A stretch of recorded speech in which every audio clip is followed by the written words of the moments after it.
Je suis en train de monter mon prochain épisode de podcast et je repensais à une anecdote qui s'est passée pendant mon petit séjour en Bretagne cet été, à la toute fin d'été. Et j'avais envie de vous le partager parce que, avec le recul, je trouve ça très drôle et à la fois, ça a été plutôt révélateur pour moi. En gros, ces derniers temps, la vie, le grand esprit, l'univers m'a donné plein d'occasions de me remettre en question, de faire évoluer ma pensée à travers des petites épreuves, des petits coups de pouce, des petits clins d'œil, et puis des choses qui avaient tendance à se répéter. Mais ça, je vous en parlerai peut-être un petit peu plus tard dans mon anecdote. L'idée, finalement, en Bretagne, c'était comment rester spirituel avec du papier toilette dans les oreilles. Je vous le demande. Eh bien, en fait, c'est bien simple. Grosso modo, j'étais en Bretagne donc avec mon mari pour un mariage dans sa famille. Et on était hébergés chez un membre de sa famille. Et l'idée, c'était de planter la tente dans le jardin parce qu'on s'était dit qu'il y aurait pas mal de monde qui serait accueilli déjà dans la maison, dont les anciens. Donc on s'est dit, on va faire les Jones, on plante la tente. Tout se passe bien, on fait ce qu'on a à faire, le mariage se passe. Et le dernier soir, on traîne un peu à la salle des fêtes. On boit un coup, les mariés rentrent plus tôt que pas mal de monde et on reste jusqu'à super tard, genre 3-4 heures du matin. Donc bien crevé, moi maquillée, on avait mangé, tout ça. On arrive à la maison qui était pas très loin et on se retrouve devant porte close. On essaie de pas paniquer et on se dit qu'on va appeler les cousins. Les deux portables étaient coupés. Je cherche une sonnette, éventuellement sur la maison. Pas de sonnette. En passant devant la baie vitrée, le chien de la famille se met à aboyer. Je me dis, ok, cool, je vais le faire aboyer, ça va réveiller quelqu'un, on va venir nous ouvrir. Et bien en fait, le chien, il a fini par me reconnaître dans le noir et puis a remué la queue. Il aboyait plus du tout, donc il n'a été d'aucune aide. Il est beaucoup trop mignon. Voilà. On voit également de la lumière dans une des chambres d'enfants. Moi, je me dis, un peu à l'ancienne, on va jeter des petits cailloux, on va l'interpeller et il va descendre nous ouvrir. Mon mari me dit, bah, tu penses bien qu'à cette heure-ci, il doit dormir, il a dû s'endormir avec la lumière allumée. Ok. Bon, solution, on se la joue MacGyver. L'entrée par laquelle on voulait passer, c'est l'entrée de la grange. Et l'entrée de la grange a un énorme... trou, jour, au-dessus. Et je me dis, bon, bah, si on arrive à trouver un fil de fer, il y a peut-être moyen de bidouiller quelque chose, de choper le loquet et de l'ouvrir. Bon, bah, j'ai trouvé qu'un tendeur, vous savez, les élastiques, là, avec les crochets. Bon, évidemment, ça n'a pas fonctionné du tout. Et dans tous les cas, on nous a dit le lendemain qu'il forçait un petit peu. Donc, bon courage. Bref, donc arrivé à ce point-là, on se dit, ok, donc vraiment là, on va dormir dehors. Notre tente était plantée.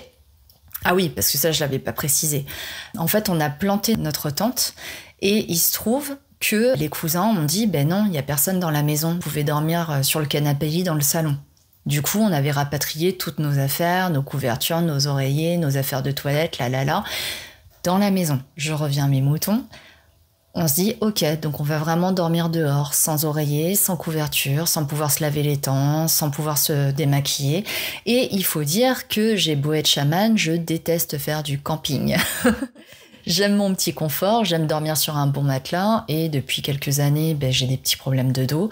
Donc j'apprécie dormir au chaud et bien confortablement. Bon, comment dire ? Je perds mon sang-froid. Je me mets vraiment en colère. J'étais à bout, sincèrement, parce que ce séjour avait été éprouvant, notamment physiquement, parce que on a fait pas mal de routes, on est allé, venu. Comme je l'expliquais dans différentes stories sur Instagram. Je suis passée à Angers, juste après à Nantes, pour remonter en Bretagne. Et on n'était pas là juste pour mettre les pieds sous la table. On était là pour aider les cousins à préparer la salle des fêtes, tout ça, et à démonter le lendemain ou le surlendemain du mariage. Donc c'était vraiment pas de tout repos. On a couru partout, on a vachement aidé. Et bon, ben voilà, fatigue aidant, le froid aussi, parce que les soirées étaient vraiment très très fraîches. Moi, j'étais vraiment pas bien, donc j'ai vraiment perdu mon sang-froid. Et bon, moi, je pars un peu en live, et puis je dis à mon mari, ben vas-y, on va dormir dans la voiture, et là là li, et là là là, mais qu'est-ce que c'est que cette histoire? J'étais moins polie que ça, honnêtement.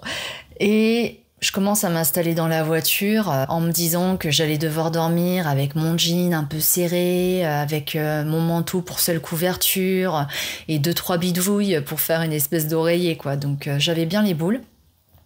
Et mon mari se dit, oula, il va falloir que j'assure et que je m'occupe d'elle, quoi, que je prenne soin d'elle parce que là, elle lâche, quoi.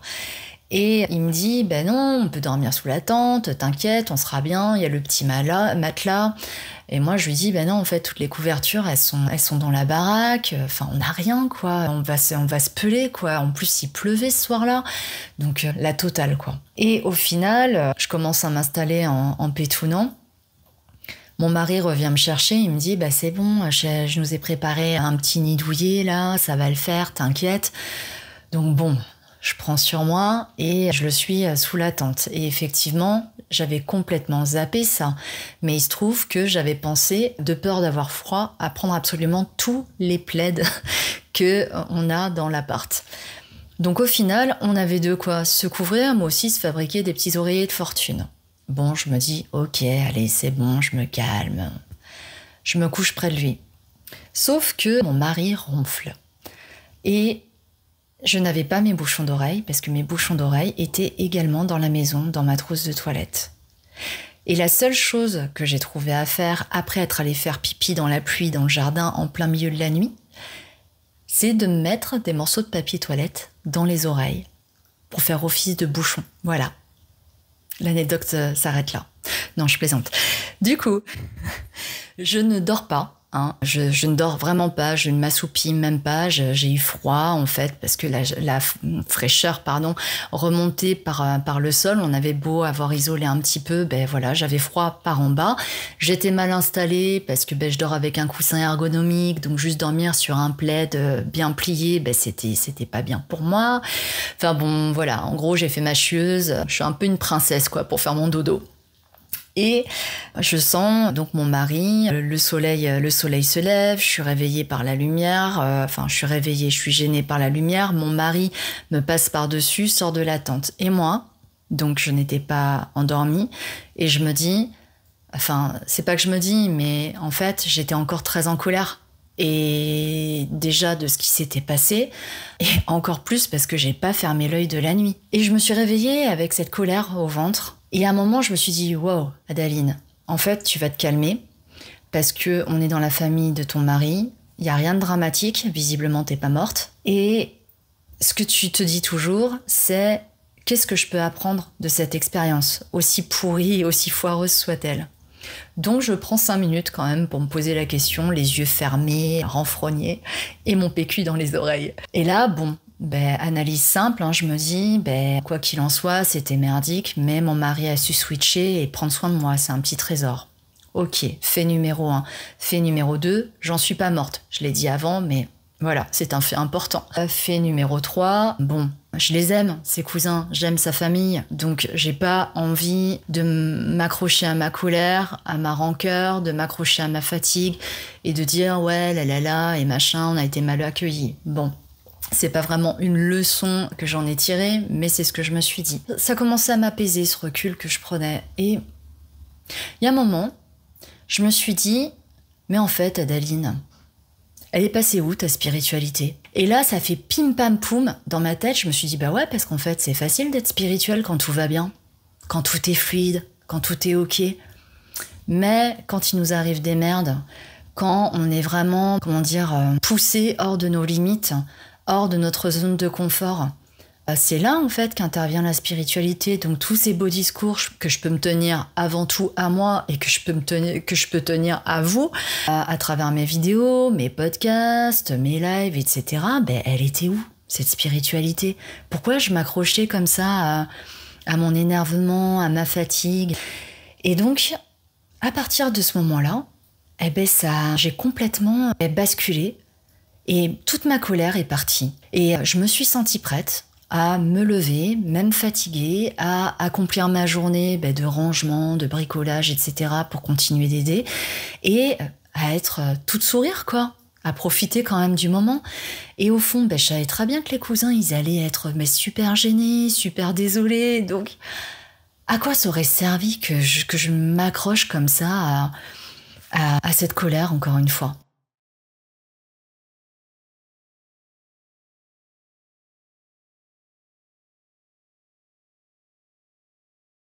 Voilà.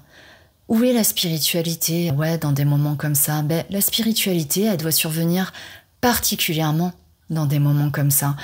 Et ça a été un bon petit taquet de la part de mes guides, finalement. Le must aussi, c'est que à travers ce raisonnement, un peu plus tard dans la journée, donc finalement les cousins m'ont laissé dormir, ils étaient tellement désolés, ils m'ont dit vas-y, va au chaud et tout, tu déplies le canapé, nous on va ranger, on est suffisamment, donc repose-toi, juste tu gardes les gamins et puis voilà. Donc c'était cool. Néanmoins, j'ai pas réussi à dormir. Mais ça m'a laissé le temps de réfléchir. Et du coup, au-delà de ce que je viens de vous dire, j'ai pu aussi m'apercevoir à travers cette réflexion et cette manière de penser et cette capacité que j'ai eue à prendre ce recul-là, à me dire hop, hop, hop, hop, pose-toi les bonnes questions, te laisse pas envahir ni guider par ta colère. Je me suis aperçue qu'il y a quelques années, j'en aurais été incapable de faire ça. Et j'ai été super fière de moi, d'un coup. Je me suis dit, waouh, quand même, quand j'y repense, il y a peut-être 5 ou 6 ans, mais j'aurais totalement laissé la colère guider mon attitude. Et finalement, cette mésaventure m'a permis de me rendre compte du chemin que j'avais fait. Donc c'était précieux, ça aussi. Donc voilà, je voulais vous partager une anecdote assez drôle, avec le recul évidemment, et aussi vous dire qu'au final, ce qu'on voit la plupart du temps comme des problèmes, faut peut-être se dire qu'en fin de compte, c'est peut-être des opportunités qu'on n'avait pas envisagées. Une opportunité de grandir, de faire évoluer sa réflexion, de faire un deuil, peu importe en fait, d'évoluer dans sa vie, d'évoluer sur son chemin d'âme aussi. Et au final, ça me rappelle également la carte de la roue de fortune dans le tarot que je sortais régulièrement à un moment. Et je comprenais bien que c'était le cycle de la vie, qu'il fallait le respecter. Et également en chamanisme, à partir du moment où on sait que tout est un cycle et que il faut savoir lâcher, en fait. Lâcher le passé, lâcher sa rancœur, lâcher aussi ce sur quoi on n'a pas de contrôle, de pouvoir, l'accepter. En fin de compte, quand on pense... J'ai eu cette image l'autre jour, je discutais avec mon mari de toute autre chose, néanmoins, cette image m'est venue des arbres là actuellement qui sont en train de rougir peu à peu et bientôt les feuilles vont tomber et puis le vent les emportera et puis il y en a certaines avec la pluie qui resteront au pied de l'arbre pour nourrir la terre que consomme l'arbre lui-même. Et en fin de compte, l'arbre n'a aucune résistance. Il ne cherche pas à garder ses feuilles et pourtant il a passé des mois et des mois le printemps avant à aller chercher la sève, à bourgeonner, à créer ses feuilles.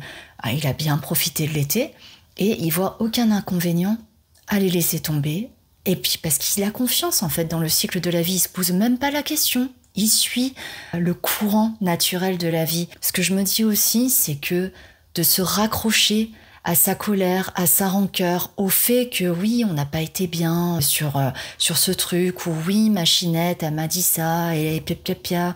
Et ouais, c'est, comment dire, c'est limite, en fait, presque plus facile de fonctionner comme ça, et puis de se dire oui, c'est la faute de l'autre, parce que voilà, si le monde n'était pas comme ci, comme ça, et je me sentirais mieux. Moi, je m'aperçois à travers les quelques occasions que j'ai, là, les petits taquets que mes guides, pardon, et que la vie m'envoie un peu en pleine figure ces derniers temps, que de laisser passer et d'accepter en fait les choses telles qu'elles sont, sans résistance, en se disant ok, c'est bien, c'est mal, je sais pas encore. Oui, ok, certes, c'est un fait, cette personne a été désagréable avec moi. Très bien, je suis pas obligée de l'emporter avec moi après, ni de le ruminer, de donner en fait de l'énergie à ce négativisme. Et finalement, je pense que effectivement, c'est plus dur d'aller en arrière et de se dire waouh, déjà d'une, j'ai ma part de responsabilité, de deux, je vais faire comme l'arbre en fait. Je vais lâcher. C'est pas grave. Moi, j'ai fait l'effort d'être gentille, d'être polie. Pour donner cet exemple-là, la personne m'a pas rendu l'appareil. Et alors? Au final, je crois que quand on s'accroche à notre colère, à notre passé, à nos traumas, qu'on s'identifie même à eux et que du coup on lâche rien, on bloque l'énergie de la vie justement. Et on ne donne pas l'opportunité à des choses nouvelles, plus légères, plus joyeuses ou prospères, peu importe. Quelque chose de nouveau, de s'écouler aussi dans notre quotidien, de s'écouler dans notre propre vie. Voilà, c'était le moment philosophique. Je vous laisse avec le reste du vlog, avec une petite enquête paranormale, vite fait, voilà, faite sur le tard parce que j'avais une petite visite d'esprit, une petite séance tatouage. C'est ce que j'ai fait à cette rentrée. Donc, bon visionnage.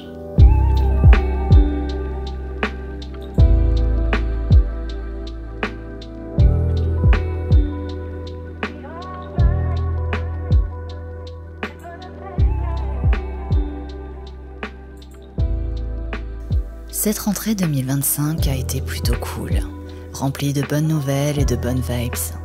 Du temps pour le travail, du temps pour ma famille et moi-même.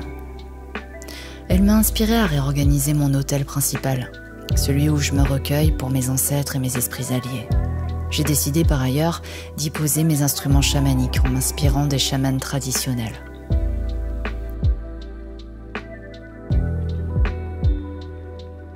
Ma déco automnale a commencé à prendre place. Et j'ai trouvé quelques autres livres à ajouter à ma pile de lecture que j'avais un peu lâchée cet été.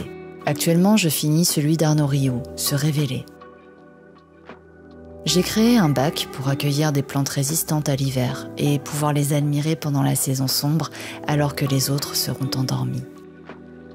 Durant l'été, j'ai découvert le crochet et ça m'a permis de fabriquer quelques pochettes utiles pour mes cartes de tarot et pour ranger plus soigneusement mes pierres alliées. J'ai trouvé cette jolie vitrine d'occasion qui me permet d'entreposer encore plus de curiosité. Et puis les acquisitions faites à l'Esprit du Chaudron à Angers ont trouvé leur place dans ma déco. Au quotidien, plein d'amour et des câlins.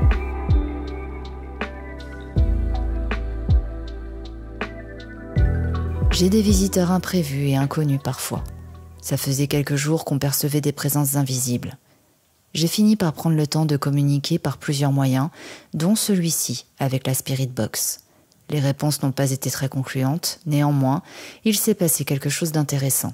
Mon prénom vietnamien a été prononcé à la perfection au milieu de ce dialogue décousu.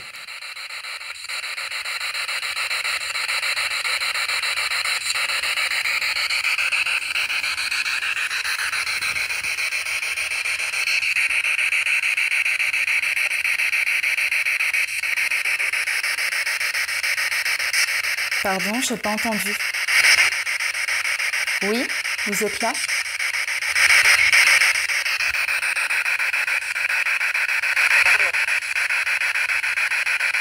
Qu'est-ce que je veux?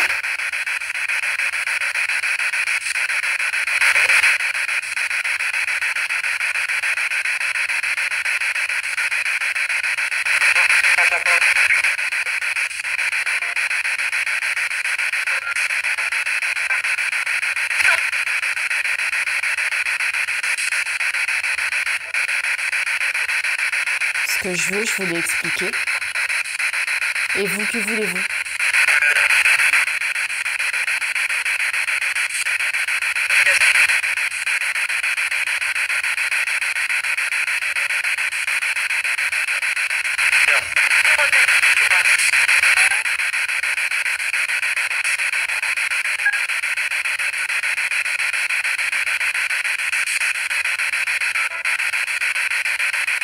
Comment vous appelez-vous?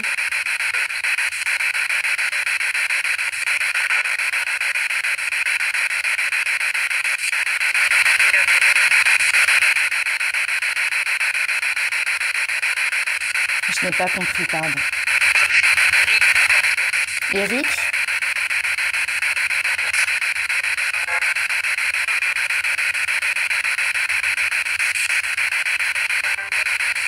Est-ce que j'ai bien compris? C'est Eric?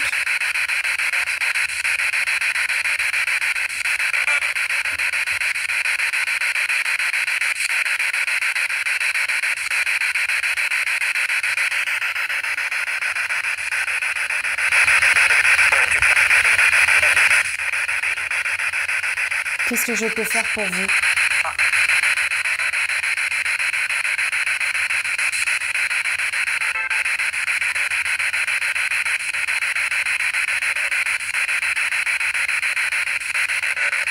J'ai entendu part. Vous partez ou vous voulez que je parte?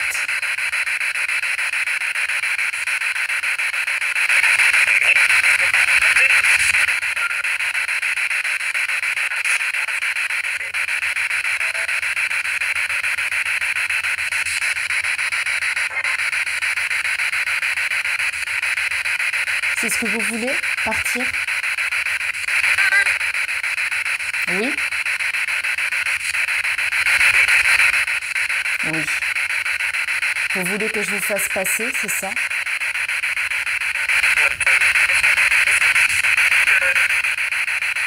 Vous hésitez?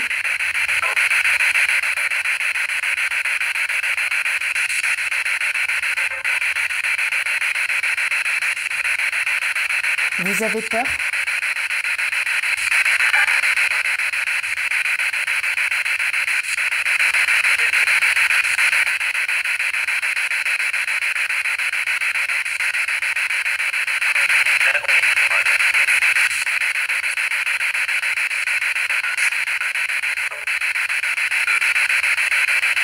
Ça fait 2 fois que j'entends vous hésitez, c'est bien ça?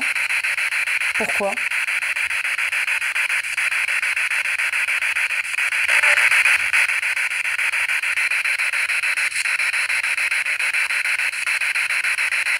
J'ai pas bien entendu.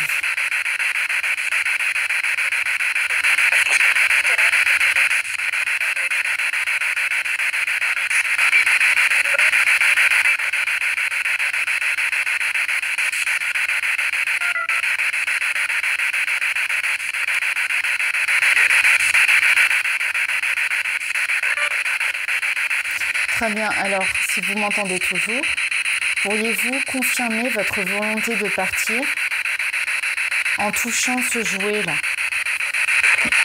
s'il vous plaît?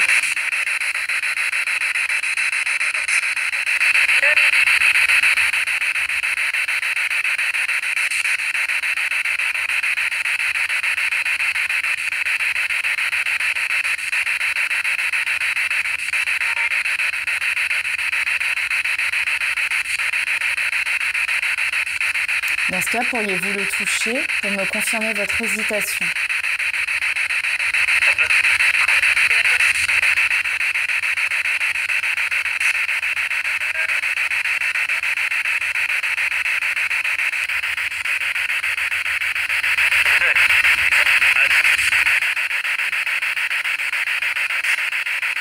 Vous me recontacterez si vous voulez passer ou si vous voulez me dire quelque chose. On fait comme ça?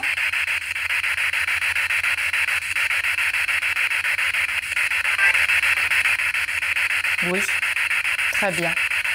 Alors je vous souhaite une excellente fin de journée. À bientôt peut-être. Cette séance est terminée.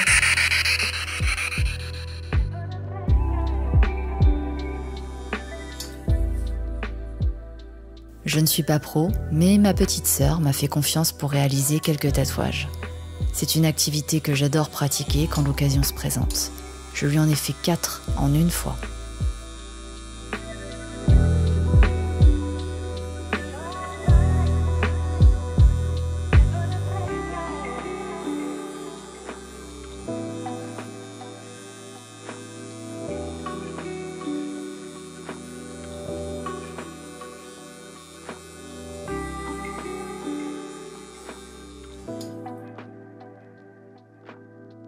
Je viens de me réveiller, il fait vraiment super moche.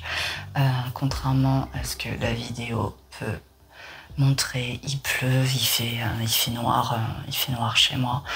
Il faut que je prépare pour cet après-midi quelques outils, quelques trucs. pour ma consultation, c'est un voyage chamanique avec suivi d'une extraction pour une cliente.